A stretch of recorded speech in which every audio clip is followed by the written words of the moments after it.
मैं मंतोज मिश्रा भारत, आपका इंग्लिश का टीचर, फ्रेंड, फिलासफर और गाइड। हम लोग नाउन की क्लास को पढ़ रहे हैं, जैसा कि आपको पता ही है।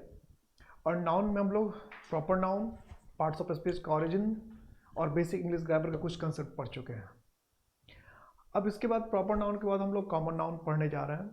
कॉमन नाउन की वीडियो पहले भी बनी हुई थी, लेकिन कुछ बच्चों का ये कहना था कि वो कॉमन नाउन का वीडियो जो था वो थोड़ा शॉर्ट हो गया था, या कुछ लोगों को लगता था वो इनकम्प्लीट रह गया था। इसलिए कॉमन नाउन के वीडियो को मैं दोबारा अपलोड कर रहा हूँ। तो कॉमन नाउन में आप इस बार अभी जो 2020 में जो भी मेंस हुआ है, 16 नवंबर को मेंस हुआ है, उसमें कॉमन नाउन का क्वेश्चन था। जरा देखिए, the player played the flute and led all the mouse out of the town. ये इस बार 16 नवंबर 2020 को जो मेंस का एग्जाम हुआ है सीजीएल का, उसका ये क्वेश्चन था। ये क्वेश्चन कॉमन नाउन का था। आप कितने लोगों को ये पता चला है क्वेश्चन कॉमन नाउन का है? इसके बाद instead of being helpful he was being hindrance, ये भी सीजीएल का आया हुआ क्वेश्चन है। The Indians are genetically incapable of being good and और आउटस्टैंडिंग स्पोर्ट्समैन, ये भी कॉमन एयर का एक क्वेश्चन है, और आप लोग फटाफट बता दे जाइए। One of the most important factor that contribute to the success of a person is his sincerity, ये भी कॉमन नाउन का क्वेश्चन है। तो अगर आपने इन सारे क्वेश्चन का जवाब ढूंढ लिया है तो आप थोड़ा सा इंतजार करें। आप देखें कि इसमें ए में गलती है, बी में गलती है, और ये जो अभी मेंस में क्वेश्चन आया था इसमें तो नो एरर का ऑप्शन ही नहीं दिया था। 2020 में जो सीजीएल का मेंस हुआ है इसमें नो एरर का ऑप्शन ही नहीं था, मतलब एरर तो है ही है। तो नया चेंज या नया रिसर्च करके कुछ क्वेश्चन पूछता रहता है। तो ये सारे क्वेश्चन, सबसे पहले तो कई स्टूडेंट को ये समझ में ही नहीं आता कि कॉमन नाउन का क्वेश्चन है। फिर दूसरी बात ये समझ में नहीं आती कॉमन नाउन का क्वेश्चन, इसमें क्या गलती है, क्या एरर हुआ होगा। तो इस क्वेश्चंस के सारे क्वेश्चंस के जवाब आपको इस वीडियो में मिलने वाले हैं कि ये कॉमन नाउन का क्वेश्चन कैसे है और कॉमन नाउन के इसमें क्या गलती हुई है। तो जनरली हमें कॉमन नाउन का एरर पता ही नहीं चल पाता है, तो इसलिए इस वीडियो को भी हमने क्या किया, फिर से बनाकर आपके सामने रखने की कोशिश की थी। हालांकि पहले वाले वीडियो को जिसने देखा उनका भी कंसेप्ट बिल्कुल क्लियर होगा। इस वीडियो को और थोड़ा सा मैंने एलेबोरेट करके नए क्वेश्चंस के साथ इसमें डाला है। तो सबसे पहले हम समझते हैं कि कॉमन नाउन होता क्या है, और फिर हम देखते हैं उसके कॉमन नाउन के क्वेश्चंस आते कैसे हैं। क्वेश्चन तुम्हारे सामने आए हैं, और भी क्वेश्चंस मैं आपको बताऊंगा कॉमन नाउन के। तो पहले हम समझते हैं कि कॉमन नाउन है क्या, और ये क्वेश्चंस जो है ये कॉमन नाउन के कैसे हैं। जिन लोगों ने इसका जवाब ढूंढ लिया होगा वो थोड़ा सा इंतजार करें, इस वीडियो के अंत तक आपको इसका जवाब मिल जाएगा। और फिर आप मैच करके देखिएगा कि आपका जवाब क्या वही है जो असल जवाब होना चाहिए, या आप कुछ और सोच रहे हैं और जवाब कुछ और हो जा रहा है। और फिर आप ये भी समझिए, कुछ लोग ये समझने की कोशिश, कॉमन नाउन का क्वेश्चन कैसे है, क्योंकि हमें पता नहीं चलता ये कॉमन नाउन का क्वेश्चन है या नाउन का क्वेश्चन है, कैसे है नाउन का क्वेश्चन। तो दोनों चीज़ों का जवाब कि कॉमन नाउन का क्वेश्चन कैसे है और इस क्या एरर है, क्या कौन सा पार्ट इसमें एरर में हमें करके आना है, इस वीडियो के आखिर तक आपको पता चल जाएगा। तो सबसे पहले हमें समझना है कि कॉमन नाउन है क्या। सबसे पहले समझना है कॉमन नाउन है क्या, और फिर उसके एरर कैसे आते हैं, इस बात पे हमें बात करनी है। तो कॉमन नाउन जैसा नाम से ही लग रहा है, कॉमन का मतलब क्या हुआ, जनरल। कॉमन का मतलब क्या हुआ, जनरल। जनरल कहने का मतलब क्या, जो सबके लिए हो, सामान्य हो। जैसे एग्जाम में देखते हैं जो जनरल कैटेगरी में आ जाते हैं उसमें कोई भी एग्जाम दे सकता है, किसी का भी सिलेक्शन हो सकता है उसमें। और नाउन का मतलब क्या हुआ, नेम। तो जनरल कहने का सेंस क्या है कि एनीवन और एवरीवन, एनीवन और everyone of the same group. यह समझना है कि ऐसा नाम जो किसी एक का, एनीवन, या फिर हर एक का, एवरीवन का, किसी एक ही ग्रुप में हो सकता है। अब एक ही ग्रुप कहने का मतलब, जैसे आपने देखा चेयर, तो किसी एक चेयर को भी आप चेयर कह सकते हैं और सारे चेयर को चेयर ही कहेंगे।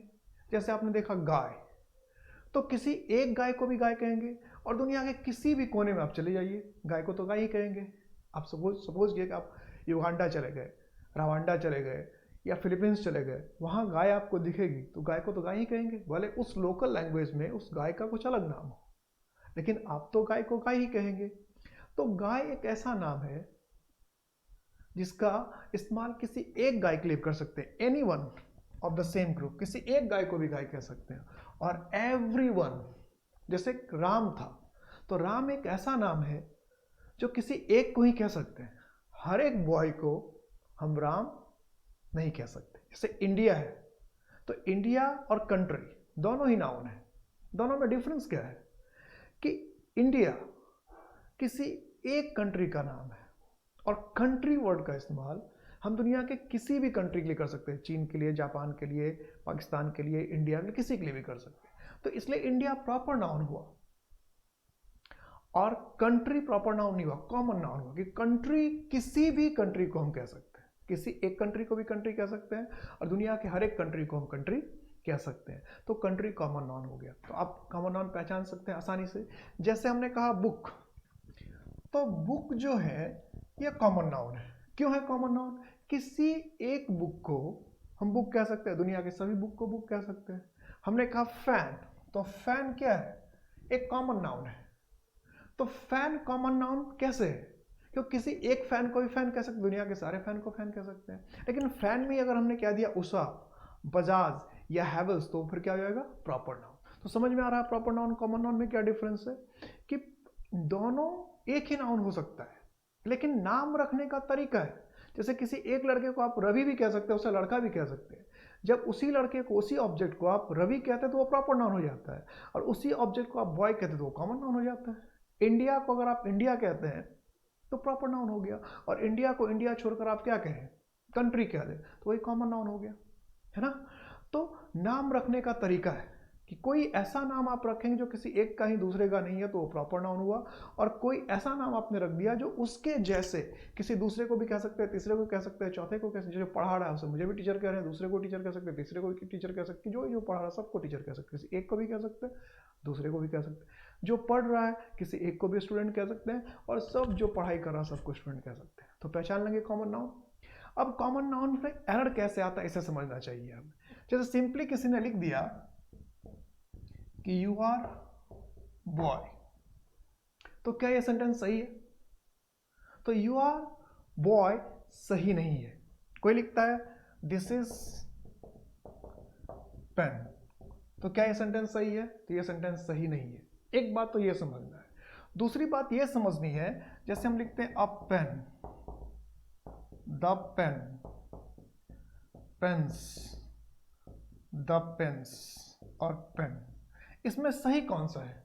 यह हमने लिखा a cow, the cow, cows, the cows और कॉ। अब इसमें सही कौन सा है? ग्रामेटिकली किसका यूज होना चाहिए? जैसे एक सेंटेंस से हम समझते हैं, हिंदी के सेंटेंस से कहते, जैसे हमने कहा गाय घास खाती है, और हमने कहा गाय बीमार है। अब हिंदी में देखिए दोनों को, गाय घास खाती है और गाय बीमार है, दोनों के यूज में डिफरेंस है। क्या डिफरेंस है कि गाय घास खाती है अगर हम लिखते हैं तो इसका मतलब क्या है? दुनिया की सारी गाय, दुनिया में जो भी गाय है, जहां भी गाय है, सब घास ही खाती है। ऐसा नहीं है कि इंडिया की गाय घास खाती है और अगर आप यूएस में चले जाए तो वहां कुछ और खाती है। गाय घास खाती है इसका मतलब कोई भी गाय दुनिया में है, कहीं भी है, वो घास ही खाती है। लेकिन इसमें जब हम गाय बीमार है तो इसका यह मतलब नहीं निकलता दुनिया की सारी गाय बीमार है। तो इसमें जो गाय का इस्तेमाल किया गया है वो सारी गाय के लिए है, और इसमें जो गाय का इस्तेमाल हुआ है वो क्या है? सिर्फ एक के लिए है। लेकिन दोनों के ग्रामर में, हिंदी के ग्रामर में कोई फर्क नहीं है। दोनों के हिंदी के ग्रामर में कोई फर्क नहीं है। इसमें भी गाय लिखा, सेम गाय का स्पेलिंग है। तो अब सवाल ये उठता है, क्या जैसे इसकी इंग्लिश बनेगी वैसे इंग्लिश की बनेगी? या हम कहते हैं तुम तो गाय हो, तुम तो गाय हो। लड़कियों के लिए कभी कभी हम तुलना कर देते हैं, लड़की एकदम गाय है, जब शादी वगैरह की बात चलती है तो हम ऐसे तारीफ कर देते हैं। तो इसमें भी गाय हो गया। अब क्या गाय के इस्तेमाल एक जैसा हुआ है? तो अगर आप ये समझना चाहते हैं तो आपको कॉमन नाउन की पूरी क्लास देखनी होगी, तो आपको ये पूरी बातें क्लियर हो जाएगी कि गाय घास खाती है, गाय बीमार है और तुम तो गाय हो, तीनों के इंग्लिश में क्या डिफरेंस है। हो सकता है एक वीडियो में क्लियर ना हो, 2 वीडियो में क्लियर हो। तो कॉमन नाउन की 2 क्लासेस आएंगी, तो दोनों क्लासेस में आपको सारे क्वेश्चन का जवाब मिल जाएगा। हो सकता है एक क्लास में सारे क्वेश्चन का जवाब ना मिल पाए, लेकिन पूरे 2 क्लास जब देखेंगे तो सारे जवाब मिल जाएगा। बताना मैं ये चाह रहा था आपको कि देखिए तीनों में जो गाय का इस्तेमाल है वो एक जैसा ही है हिंदी में, लेकिन इंग्लिश में फिर इसका क्या मतलब कि ए गाँव कब लिखते हैं, द काव कब लिखते हैं, कॉज कब लिखते हैं, द काव काउस कब लिखते हैं। यहाँ तो एक ही तरह से गाय लिख दिया, या ज़्यादा ज़्यादा दूसरा तरीका हमारा कि हम लिखें गाय घास खाती है, ये तरीका हो सकता है। तो हिंदी की जो गाय है वो 2 ही तरीके से यूज़ कर रहे हैं, गाय, गायें, या कभी कभी गायों, यही 3 हो सकता है मैक्सिमम। इससे ज़्यादा यूज़ तो गाय का नहीं होगा। या तो गाय लिखते हैं, गायें लिखते हैं प्लुरल करके, या उसी प्लुरल में गायों लिख देंगे। लेकिन इंग्लिश में तो कम से कम क्या देख रहे हैं, 1 2 3 4 5। कुछ लोग तो जैसे हम कहते हैं गाय घास खाती है, फट से इंग्लिश लिख देते हैं काउ ईट्स ग्रास, तुरंत बता देते हैं, आपने भी सोचा होगा।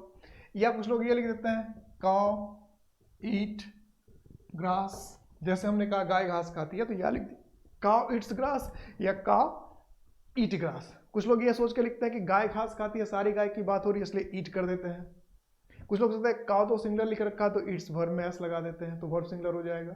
क्या ये सही है? क्या ये सही है? क्या ये सही है? क्या ये सही है?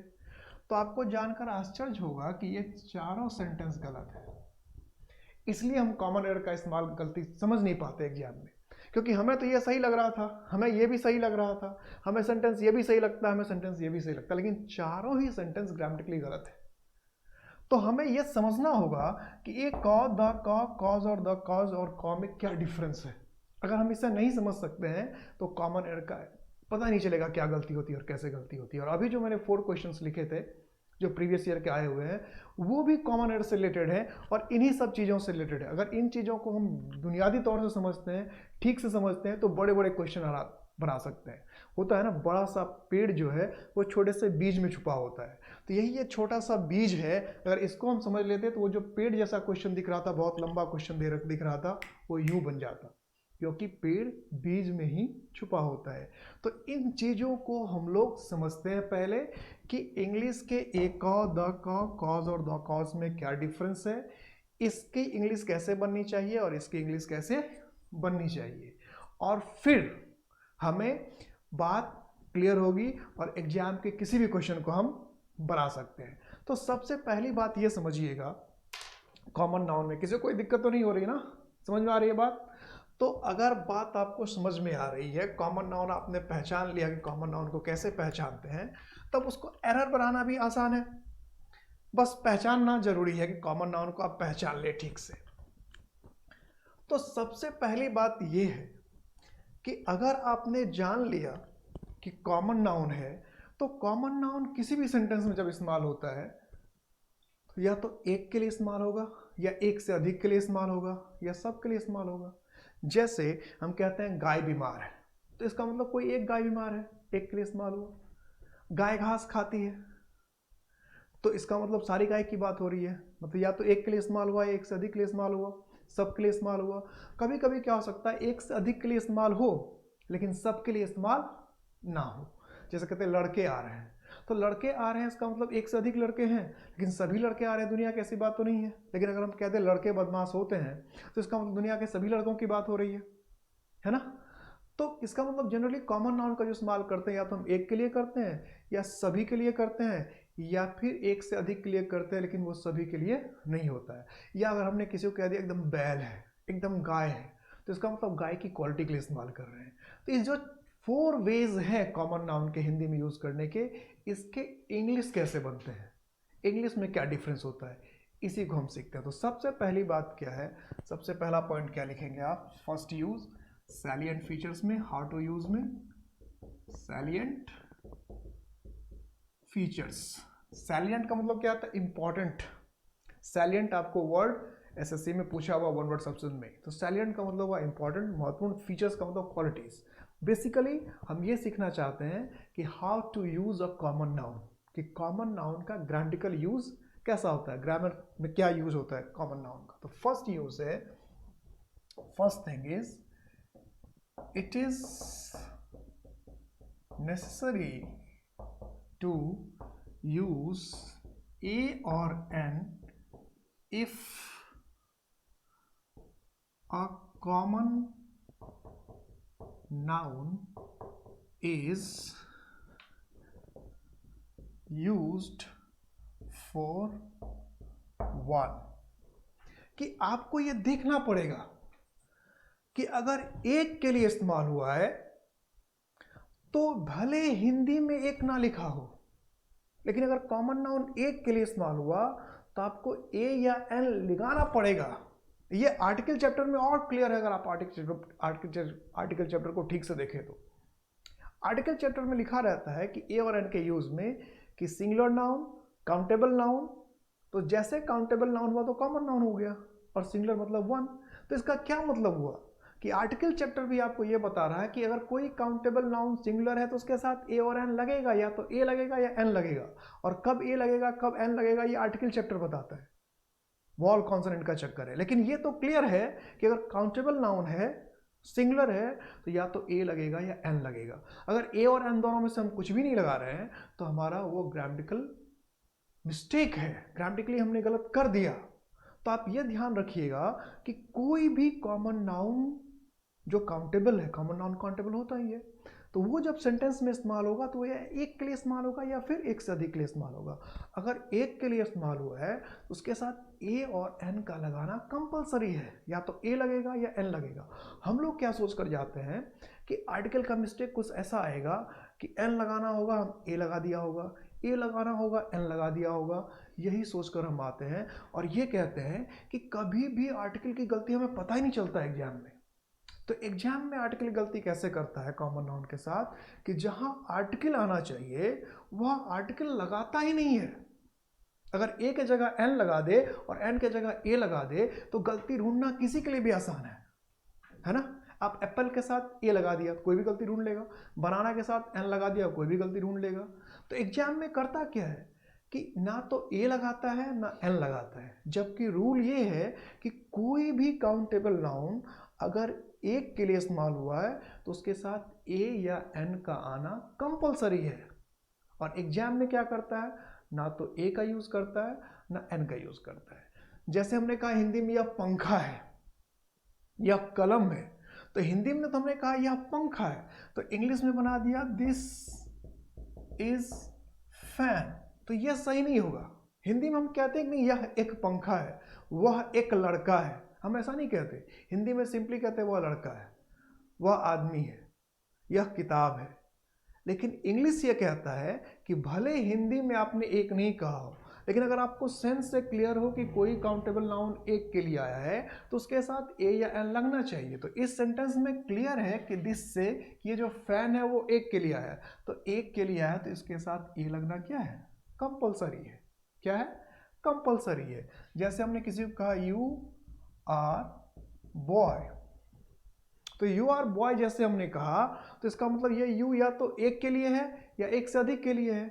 तो यू अगर एक के लिए है तो इसका क्या होना चाहिए, यू आर अ बॉय। खाली यू आर बॉय नहीं लिख सकते, सिर्फ यू आर बॉय नहीं लिख सकते, यू या तो एक के लिए होगा या एक से अधिक के लिए होगा। अगर एक से अधिक के लिए है तो अलग रूल है और एक के लिए तो अलग रूल है। एक के लिए तो ए लगाना ही पड़ेगा, तो हमें यहाँ पे क्या करना चाहिए था, यू आर अ बॉय। तो यू अगर एक के लिए तो ए लगा दिया। अब एक से अधिक के लिए होगा तो उसके लिए भी रूल है, क्या होगा वो मैं बताऊंगा थोड़ी देर के बाद। तो हमें क्या लिखना चाहिए, यू आर अ बॉय। अभी देखिए इसमें एग्जाम में कैसे क्वेश्चन आता है। एग्जाम में जैसे क्वेश्चन कर दिया प्रीवियस ईयर का था, she told me that her brother was singer. अब पहली नजर में अगर हम देखें तो इस सेंटेंस में कोई गलती नजर ही नहीं आती, समझ में नहीं आता इसमें क्या गलती हुई। लेकिन अगर हम गौर से देखें तो इस सेंटेंस की गलती हमें साफ साफ नजर आ जाएगी। इस सेंटेंस में क्या पता चल रहा है कि सी told me that her brother, उसके भाई कितने हैं, एक, तो सिंगर भी कितना होगा, एक ही होगा। तो ये जो सिंगर वर्ड यूज हुआ काउंटेबल नाउन है, तो काउंटेबल नाउन है तो या तो एक होगा या एक से अधिक होगा। तो कॉन्टेक्स्ट में हमें यह देखना है कि ये एक है या एक से अधिक है। तो कॉन्टेक्स्ट से पता चल रहा है कि हर ब्रदर, ब्रदर क्या है, एक है, तो यहाँ पे सिंगर भी क्या होगा, ए सिंगर। ये अगर ब्रदर्स होता तो या कुछ और होता। तो हमें समझना क्या है कि अगर काउंटेबल नाउन सिंगुलर है, एक के लिए आया है, तो उसके साथ ए और एन लगाना कंपलसरी है। अभी जो बोर्ड पर मैंने क्वेश्चन लिखे थे उसमें भी एक क्वेश्चन इस यूज से था। जरा मैं क्वेश्चन आपको बताता हूं क्या लिखा था। अभी मैंने क्वेश्चन कि instead of being helpful he was, instead of being helpful he was being, क्या था क्वेश्चन, हिंड्रेंस। क्या क्वेश्चन था, instead of being helpful he was being hindrance. Hindrance spelling correction में भी आ चुका है। अब अगर ये क्वेश्चन है तो इसका मीनिंग हम निकालें, इंस्टेड को मतलब के बजाय, तो इंस्टेड ऑफ बीइंग मतलब क्या, हेल्पफुल होने के बजाय, हेल्पफुल होने के बदले, यानी जबकि उसको हेल्पफुल होना चाहिए, he was being hindrance, he was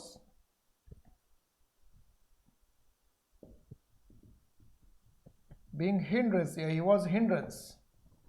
तो हेल्पफुल होने के बजाय, हेल्पफुल होने के बजाय वो क्या हो रहा था, बाधा बन रहा था। यही ना, यही क्वेश्चन था। He was being hindrance, he was being hindrance, कि हेल्पफुल होने के बजाय जहां उसको हेल्पफुल होना चाहिए वहां पर वो क्या बन रहा था, बाधा बन रहा था। अब ये जो हिंड्रेंस है, बाधा है, बाधा एक काउंटेबल नाउन है। हम कहते हैं ना बाधा, बाधा है, तो बाधा को गिन सकते हैं।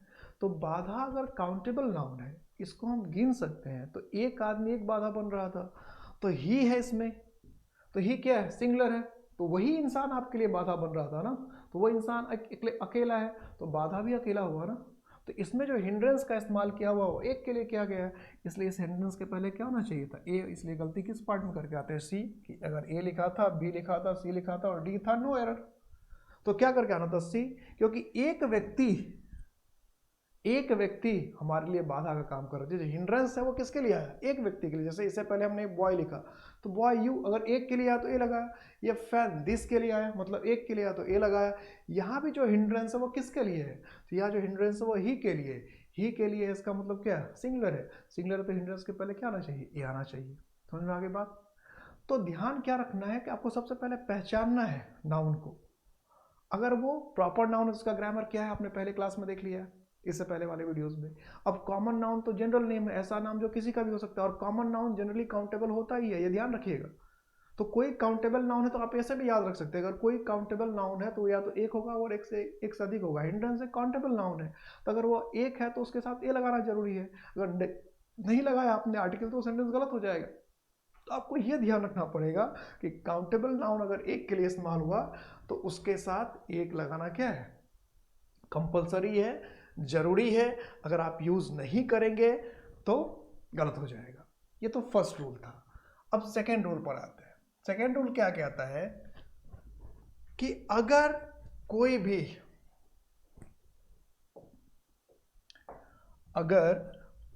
भी काउंटेबल नाउन, मतलब कॉमन नाउन, काउंटेबल नाउन मतलब common noun, common noun means countable noun, तो कोई भी कॉमन नाउन अगर एक से अधिक के लिए यूज हुआ है तो उससे प्लूरल बनाना जरूरी है। जैसे रूल में लिखते हैं, it is necessary to make अ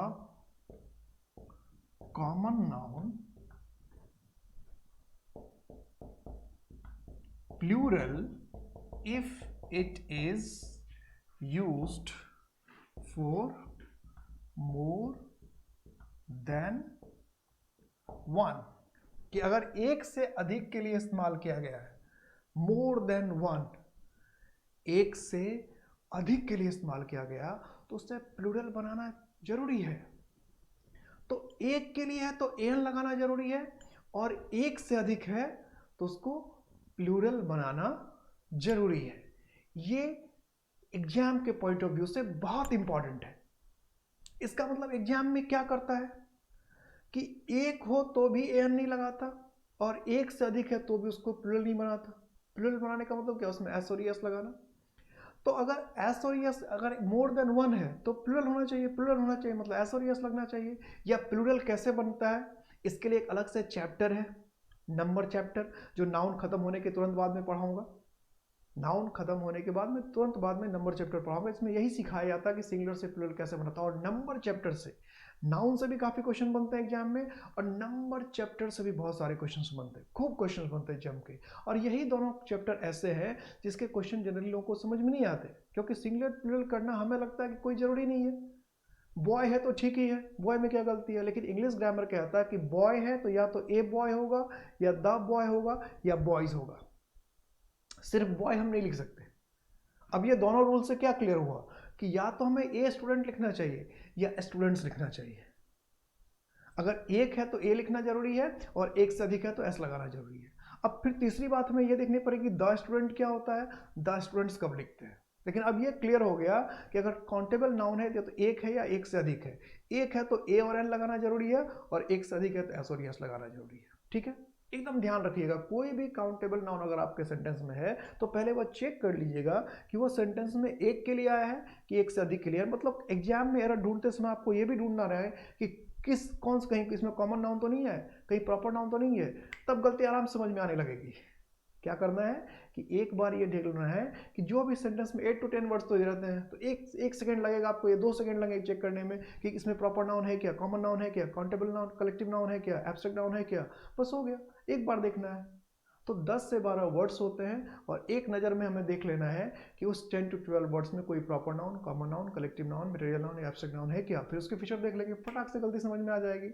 तो अगर कॉमन नाउन मिल जाए तो हमें यह चेक कर लेना चाहिए कि वो एक के लिए है कि एक से अधिक के लिए है। अगर एक के लिए तो एन लगना जरूरी है, और एक से अधिक के लिए तो एस और एस लगना जरूरी है। तो अभी जो मेंस का क्वेश्चन था, जो पहला क्वेश्चन मैंने पूछा कि 2020 जो मेंस का क्वेश्चन दिया था, उसमें क्या था, the player played the flute and, क्या था, the player played the flute and led all the mouse out of the town. और नो एरर का ऑप्शन ही नहीं दे रखा था।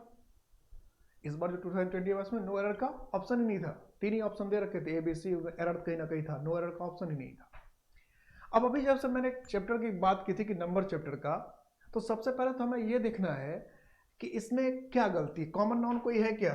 एक तो यह है common noun, the player common noun है, तो प्लेयर के पहले तो आर्टिकल आ गया, क्योंकि अभी के रूल से तो पता चल रहा था कि आना चाहिए। फ्लूट भी क्या है, कॉमन नाउन है, तो इसके साथ भी चलो आर्टिकल आ गया, मतलब ये दोनों कॉमन नाउन का इस्तेमाल हुआ तो आर्टिकल के साथ आ गया।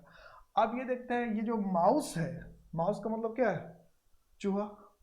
तो अब ये जो माउस का इस्तेमाल हुआ है इस सेंटेंस में, इस सेंटेंस में माउस का इस्तेमाल किसके लिए हुआ है, एक के लिए कि एक से अधिक के लिए। तो देखिए यहाँ पर वर्ड क्या लिखा है, ऑल।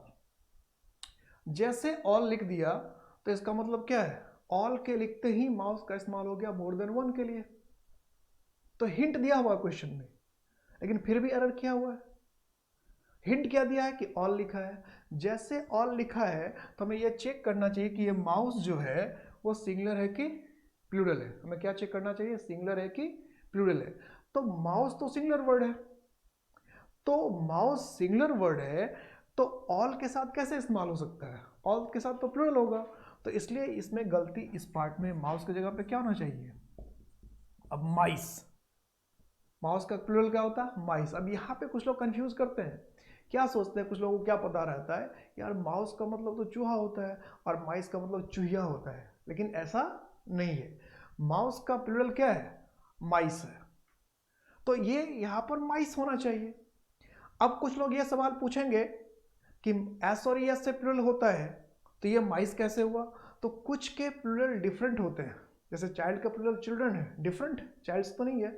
तो किस नाउन का प्लूरल कैसे बनाते हैं, इस तरह के नाउन का प्लूरल कैसे माइस हुआ, इसके लिए मैं अलग से पूरा चैप्टर ही पढ़ाऊंगा, number chapter.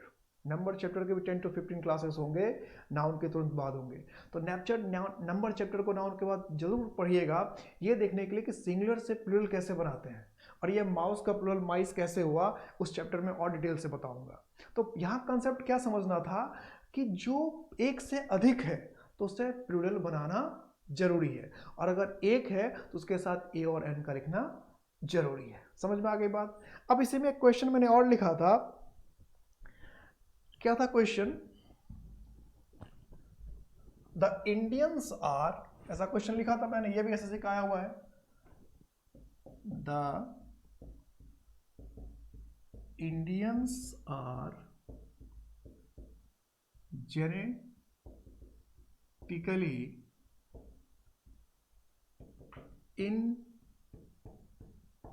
incapable of being good or outstanding sportsman. ये क्वेश्चन था।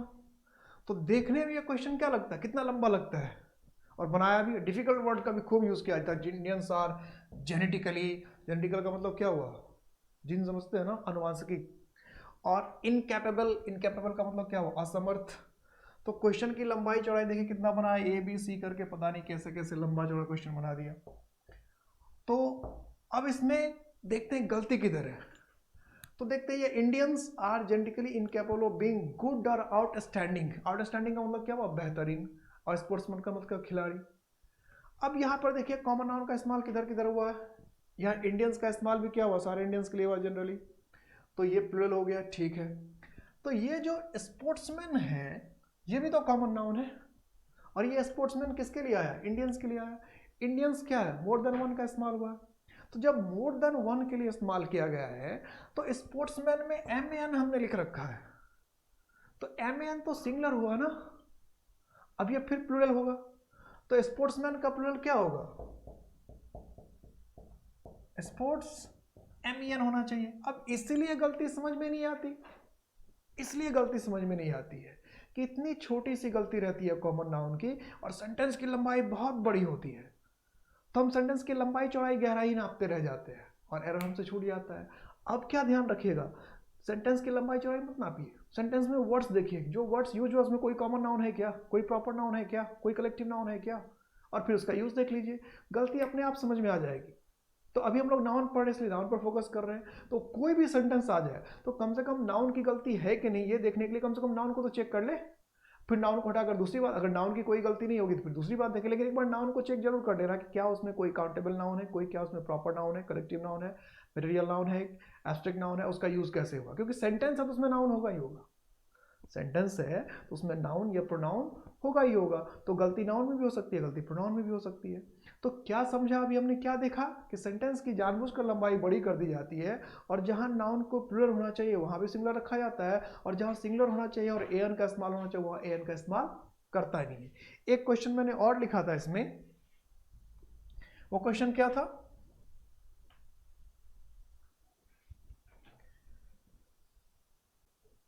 तो एक क्वेश्चन और क्या है जो मैंने अभी बोर्ड पे लिख रखा था, वो क्या था, वो था one of the most important factor that contribute, ये था ना, ध्यान आ रहा है, ये था क्वेश्चन। जो क्वेश्चन नहीं देख सके हैं वो फिर से क्वेश्चन जाकर, क्वेश्चन शुरू में मैंने लिखवा रखा था उसे देखेंगे। Contribute to the success, contribute to the success of a person is his sincerity, यही क्वेश्चन था ना। अब इस क्वेश्चन में देखिए गलती क्या है, इस क्वेश्चन में गलती क्या है, तो one of the most important factor, पहले तो समझिए इस क्वेश्चन का आंसर कई बुक में गलत दे रखा है, कई जो बुक है उसमें गलत दे रखा है। क्या गलत दे रखा है कि इसका आंसर बता रखा है कंट्रीब्यूट्स, और क्या लॉजिक लगाते हैं वो, प्रोनाउन वाले लॉजिक में चले जाते हैं। क्या प्रोनाउन वाले लॉजिक में चले जाते हैं कि अगर दैट है, हु और विच है, तो उसके पहले जो नाउन है उस नाउन के हिसाब से वर्ब लगा देना चाहिए। ऐसा कुछ बुक में तुक्का मारने वाला रूल है, लेकिन प्रोनाउन का वो जो रूल है रिलेटिव प्रोनाउन से रिलेटेड वो डिफरेंट है। यहाँ क्वेश्चन में जो गलती है वो क्या है कि one of the most important factor, ये क्या लिखा आपने फैक्टर, जैसे हमने लिखा वन तो कई फैक्टर होगा, उसमें से एक होगा ना। तो जैसे वन ऑफ लिखा तो फैक्टर कैसे हो सकता है, एक से अधिक फैक्टर होगा तभी तो उसमें से एक होगा, एक में से एक का तो कोई मतलब ही नहीं हुआ। इसका मतलब क्या हुआ कि ढेर सारे फैक्टर हैं जो इंसान के सफलता में मायने रखता है, उसमें से एक है सिंसियरिटी। तो कई फैक्टर है ना, कहने का सेंस क्या है कि कई फैक्टर जो इंसान के सफलता में मायने रखता है या महत्वपूर्ण होता है, उन कई फैक्टर में से जो सबसे इंपॉर्टेंट है वो क्या है, सिंसियरिटी है। तो वन ऑफ जैसे कह रहे हैं तो जब तक एक से अधिक नहीं होगा तब तक उसमें से वन ऑफ कैसे होगा। सपोज कर एक ही पेन है तो उसमें से क्या कहेंगे वन ऑफ, तो दो चार पेन होगा तब कहेंगे वन ऑफ द पेन्स। तो जैसे वन ऑफ लिखा है तो आप तुरंत समझ जाइए कि नेक्स्ट वर्ड तो क्या होगा, प्लूरल होगा ही होगा। वन ऑफ माई फ्रेंड्स कहना होगा, वन ऑफ द बुक्स कहना होगा, वन ऑफ योर पेन्स कहना पड़ेगा, वन ऑफ द फैक्टर्स कहना पड़ेगा। वन ऑफ द फैक्टर कहने का कोई मतलब नहीं है, वन ऑफ द चेयर कहने का कोई मतलब नहीं है। वन ऑफ जैसे लिख रहे हैं तो इसका मतलब कई है, उसमें से किसी एक की बात कर रहे हैं, तो इसका मतलब फैक्टर क्या होना चाहिए था, कई था, तो यहाँ पर क्या होना चाहिए था, one of the most important factors.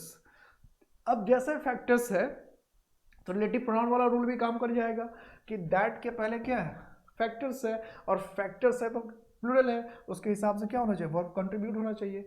इसका मतलब क्या है, जो शॉर्ट ट्रिक्स पढ़कर जाते हैं उसके कंसेप्ट पर ही अटैक कर देता है।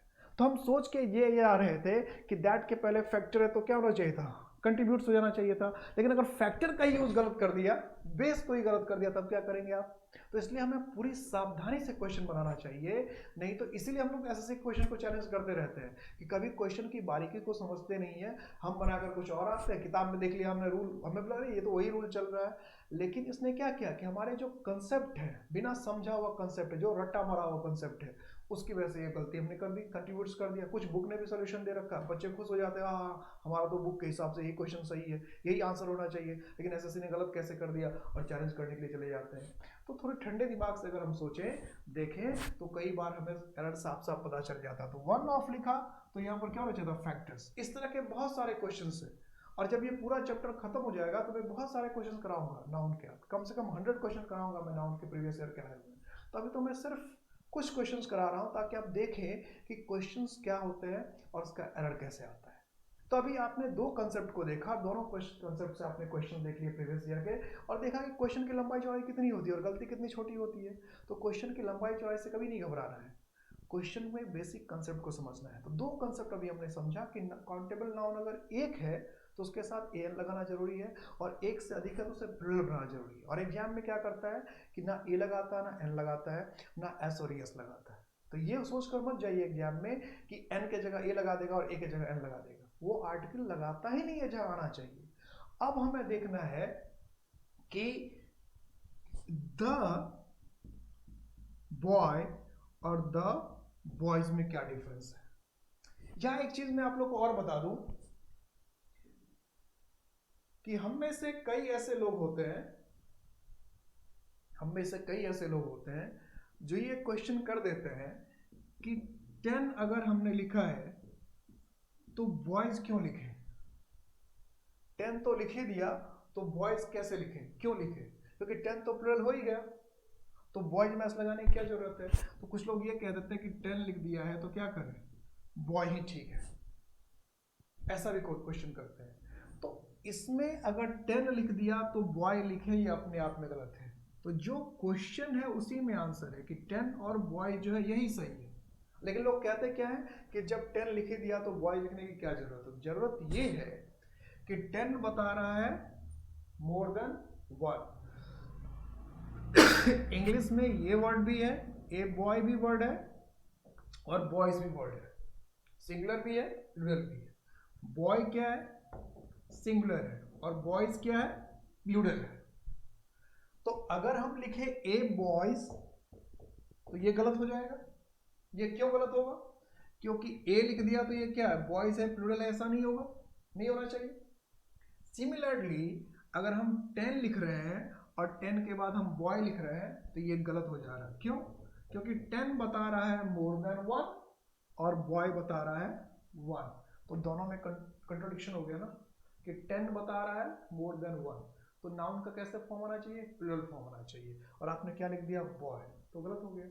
यह 10 क्या बता रहा है? मोर देन 1, तो नाउन का फॉर्म भी क्या है? मोर देन 1, तो जैसा एडजेक्टिव है वैसा नाउन है। एडजेक्टिव प्लूरल की डिमांड कर रहा है, नाउन भी प्लूरल है, इसमें एडजेक्टिव प्लूरल की डिमांड कर रहा है, नाउन सिंगुलर हो जा रहा है, तो इसलिए 10 बॉय लिखना गलत है। लेकिन लोग उल्टा ही जवाब कर लेते हैं कि 10 लिख दिया तो बॉय लिखने की क्या जरूरत है, 10 लिखा इसलिए बॉयज लिखना पड़ेगा।